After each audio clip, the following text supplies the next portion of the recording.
Recently in the news, Rand Paul just won the Republican nomination in Kentucky. Immediately, he's been called on the carpet for his view on races, particularly relating to the 1964 Civil Rights Act. Could you comment on that dust-up and where we go from here?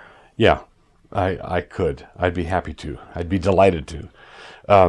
The problem that plagues us in our political discourse is that we don't understand the difference between sins and crimes.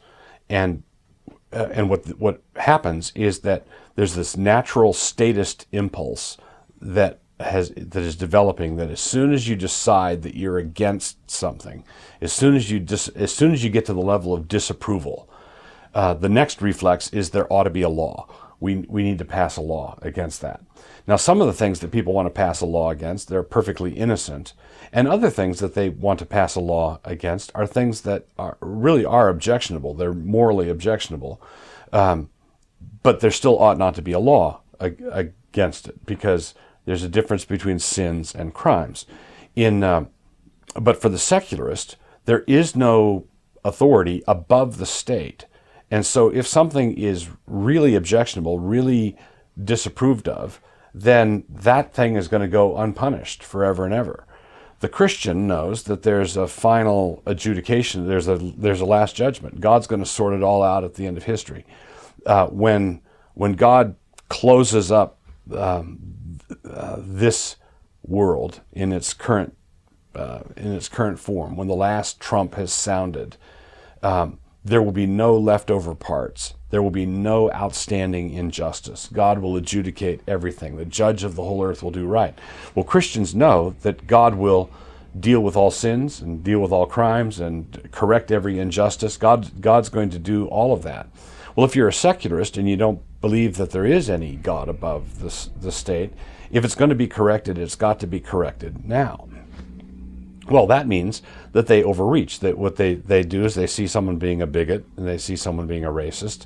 I grew up in Annapolis, Maryland, which was a segregated city. It was the sort of place where you had, I remember a restaurant downtown that would sell food to blacks but wouldn't let them sit down in the restaurant.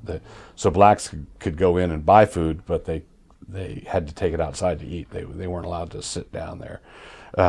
So I grew up around that. The 1964 Civil Rights Act affected me. There was a black elementary school, a block away from our house, and I went to the white elementary school 2 miles away. So I know what this sort of thing is, and I know how dumb bigotry can be, and blind and stupid and all the rest of it.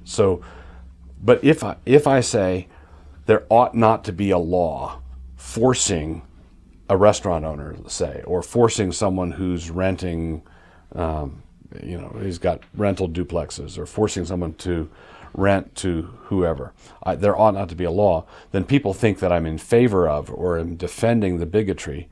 No, it's a sin. And other entities, the church and family, ought to discipline for such sins. But not everything that God disapproves of and that we disapprove of legitimately ought to be against the law. A crime is something that the Bible identifies. There's two components to a crime. If the Bible defines something as rejected by God, God disapproves of it, and there's a civil penalty attached. God disapproves of murder, and he specifies a penalty attached. That's the point where you coerce. A crime is something that you're willing to force someone to not do. A sin is something that you can disapprove of, but you're not willing to force him by fines, imprisonment, flogging, or execution. You're not willing to bring those to bear to make that person stop. So, for example, covetousness is a sin, very clearly a sin. It's the 10th commandment, you shall not covet. But covetousness ought not to be a crime. Overeating is a sin. Gluttony is a sin, but it ought not to be a crime. Lust is a sin, but I don't want lust police. I don't want the magistrate here to set up shop thinking that he can peer into hearts and say, okay, I'm going to adjudicate this. So if we said, okay, we need a sharp distinction between public and private, we need a sharp distinction between sins and crimes, then a lot of problems will resolve themselves. Now, one other thing, and I'll use government schools as an illustration of this. Rand Paul said that he supported the 1964 Civil Rights Act to the extent that the state was involved in running things, which is appropriate, although I don't think the state ought to be running schools. But let's say the state is owning and operating some particular thing. As far as the government is concerned, they must be colorblind.